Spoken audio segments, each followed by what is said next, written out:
नमस्कार, मैं खुशी और आप देख रहे हैं अपना राष्ट्रीय न्यूज। आइए नजर डालते हैं आज की बड़ी खबर पर। ओला इलेक्ट्रिक के शेयरों में 20% की उछाल, पहली खरीद रेटिंग और इलेक्ट्रिक मोटरसाइकिल बाजार में कदम रखने का असर। 16 अगस्त को ओला इलेक्ट्रिक मोबिलिटी के शेयरों में 20% की वृद्धि देखी गई, जब कंपनी को अपनी पहली खरीद रेटिंग मिली और उसके इलेक्ट्रिक मोटरसाइकिल बाजार में प्रवेश किया। ये उछाल निवेशकों की बढ़ती उम्मीदों और कंपनी की दीर्घकालिक रणनीतियों को लेकर सकारात्मक दृष्टिकोण का परिणाम है। निवेश के लिए आकर्षक एचएसबीसी की खरीद रेटिंग।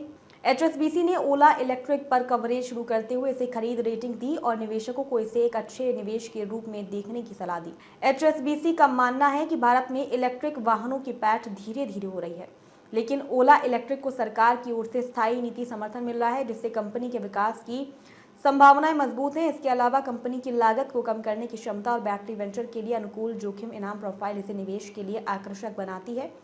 ओला इलेक्ट्रिक की बाजार में बढ़ती पकड़। ओला इलेक्ट्रिक ने पिछले कुछ महीनों में अपने बाजार हिस्से में तेजी से बढ़ाया है। जून तिमाही में कंपनी ने भारत में बिकने वाले कुल इलेक्ट्रिक दोपहिया वाहनों में से 49% की हिस्सेदारी हासिल की। दिखाता है कि कंपनी ने उपभोक्ताओं के बीच मजबूत पकड़ बनाई है और अपने उत्पादों की मांग को बनाए रखने में सक्षम रही है।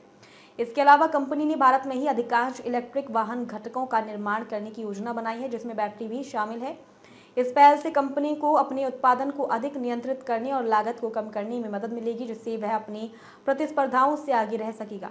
घाटे के बावजूद भविष्य की संभावनाएं। हालांकि कंपनी ने हाल ही में अपने वित्तीय परिणामों में घाटा बढ़ने की सूचना दी थी, लेकिन इसने निवेशकों की उम्मीदों को निराश नहीं किया। ओला इलेक्ट्रिक ने अपने खर्चों को नियंत्रित करने के बावजूद निवेश बढ़ाया है, जो दीर्घकालिक विकास के लिए महत्वपूर्ण है। कंपनी का घाटा वित्त पोषण लागत में वृद्धि के कारण हुआ, लेकिन इसके बावजूद निवेशकों को कंपनी की दीर्घकालिक योजनाओं और रणनीतियों पर विश्वास है। इलेक्ट्रिक मोटरसाइकिल बाजार में प्रवेश। अगस्त में ओला इलेक्ट्रिक ने रोडस्टर सीरीज की लॉन्चिंग के साथ इलेक्ट्रिक मोटरसाइकिल बाजार में प्रवेश किया। कंपनी के लिए एक महत्वपूर्ण कदम है, क्योंकि इससे वह अपने उत्पाद पोर्टफोलियो का विस्तार कर सकेगी और एक नए उपभोक्ता वर्ग को आकर्षित कर सकेगी। रोडस्टर सीरीज 3 वेरिएंट्स में उपलब्ध होगी, जिनकी कीमतें 75,000 रुपए से 2.5 लाख रुपए के बीच होंगी। इस नए उत्पाद के साथ ओला इलेक्ट्रिक अपने बाजार हिस्से को और भी बढ़ा सकती है और ईवी उद्योग में अपनी जगह मजबूत कर सकती है। निवेशकों का सकारात्मक दृष्टिकोण। इन सभी कारकों ने मिलकर ओला इलेक्ट्रिक के शेयरों में तेजी लाने का काम किया है। निवेशक कंपनी की दीर्घकालिक योजनाओं और इलेक्ट्रिक वाहन उद्योग में सरकारी संभावनाओं को लेकर आशान्वित हैं। ओला इलेक्ट्रिक ने खुद को एक प्रमुख खिलाड़ी के रूप में स्थापित किया और इसके आगे के कदम, जैसे कि इलेक्ट्रिक मोटरसाइकिल बाजार में प्रवेश, इसके विकास में और योगदान करेंगे। अब तक के लिए बस इतना ही। फिर होगी आपसे मुलाकात ऐसी एक और खबर के साथ। तब तक के लिए नमस्कार और देखते रहिए अपना राष्ट्रीय न्यूज।